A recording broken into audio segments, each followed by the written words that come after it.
अस्सलामुअलैकुम। कैसे हैं आप सब लोग? सबसे पहले तो आप सब लोगों को मेरी तरफ से बहुत बहुत रमजान मुबारक। आप लोग अपनी दुआओं में मुझे जरूर याद रखिएगा। तो चले हम स्टार्ट करते हैं अपनी वीडियो। ए माहे रमजान तेरे नजारे, वाह वाह वाह वाह। ए माहे रमजान तेरे नजारे, बदल गई डीपी ते नेक हो गए सारे। आप सबसे गुजारिश है कि इफ्तार के वक्त सब्र से काम लिया करें। पिछले साल मेरे एक दोस्त ने फौतगी के ऐलान पे रोजा खोल लिया था। मुझे रब ने बनाया किस लिए, तुम सबको सताऊं इसलिए। पुराने वक्तों की बात है कि कीमे वाले समोसे में कीमा भी हुआ करता था। अब तो खाली समोसा ही होता है, कीमे नाम की तो कोई चीज ही नहीं होती। इरशाद किया है, खिड़की से देखा तो गली में कोई नहीं था। वाह वाह वाह वाह।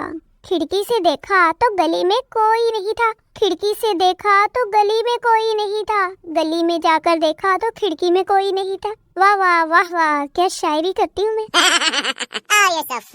अच्छा इंसान होने की ना एक लिमिट होती है और मैं वो लिमिट क्रॉस कर चुकी हूँ। डिंग डिंग डिंग। हाय, आज मैं जानू बना रही थी, आंच तेज हो गई, सड़ गया बेचारा। अब मैं क्या करूँ?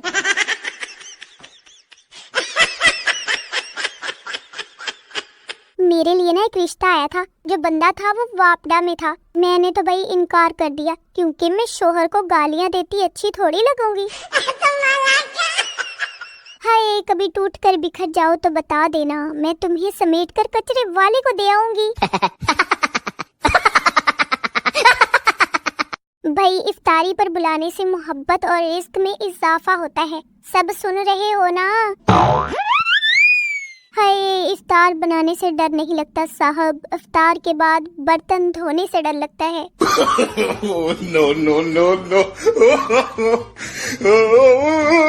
आप सबको पता है कि हम चाय क्यों पीते हैं? मैं बताती हूँ, क्योंकि हम चाय को खा नहीं सकते, इसलिए चाय पीते हैं। मजीद ऐसी इन्फॉर्मेशन के लिए ना मेरे चैनल को सब्सक्राइब करें। एक तो पता नहीं वो कौन सी लड़कियां होती हैं जो काजल लगाकर महफिल लूट लेती हैं। मैं काजल लगाऊं तो 5 मिनट बाद आंखें उस विलन जैसी हो जाती हैं जो हीरो से मुक्के खाकर आया होता है। भाई, आशिकों की एक किस्म चौधरी शुजात जैसी भी होती है। आपके करीब बैठकर मोबाइल पर बात करेंगे, मगर मजाल है मिन मिन मिन मिन मिन के अलावा कुछ समझ आ जाए। अच्छा, मुझे समझ नहीं आ रही थी कि ये जो खुशी का ठिकाना होता है वो कहाँ पर होता है भला। आज मैं ना बहुत खुश हूँ, मगर मेरी खुशी का कोई ठिकाना नहीं मिल रहा ना। पहाड़ी इलाकों में फोग, मैदानी इलाकों में स्मोक और कवारों की जिंदगी में सोग। लगता है इस साल भी जारी रहेगा। भाई, ये जब थोड़ी सी ठंड बाकी रह गई है ना, इसकी कदर कर लो। 1.5-2 महीने बाद इसे फ्रिज में ढूंढते फिरोगे फिर। कुछ शादीशुदा भाई घर में बीवी से ठुड्डे खाकर बाहर दोस्तों से कहते हैं, आज मैं पाए खाकर आया हूँ। भाई, मेरे पास तो टेंशन है, डिप्रेशन है, मुसीबतें हैं, उदासियां हैं, सर दर्द है और फजूल टाइम भी है। तुम सबके पास क्या है गरीबों? एक मछली डूब रही थी, मैंने उसे पानी से निकाला, फिर वो खुशी से नाचने लगी, दुआएं दे रही होगी मुझे। कितनी अच्छी हूँ ना मैं। एक तो पहले जमाने के बच्चे होते थे, फिर भी अच्छे थे वो। मोबाइल गेम ना होने पर शराफत से मोबाइल वापस कर देते, और अब तो नालायक खुद डाउनलोड कर लेते हैं प्ले स्टोर से।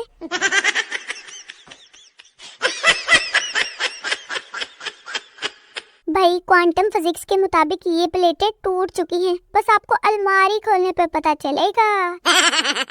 भाई, क्या देख रहे हैं? इनमें से एक बीवी है और दूसरा शोहर, जो बीवी की बातें सुन सुन के पक गया है बेचारा। अगर आप लोग भी चाहते हैं ना कि कोई आपके लिए रोए, तो मेहरबानी करके आप फौत हो जाएं। देखना कैसे लोग रोते हैं। भाई, जिन जिन को मेरी वीडियोस अच्छी नहीं लगती ना, वो जरा हाथ खड़ा कर दे। मैंने आज वो हाथ ही काट देना है और इफ्तारी में फ्राई करके खिलाऊंगी आप सबको। ओके, अल्लाह हाफिज।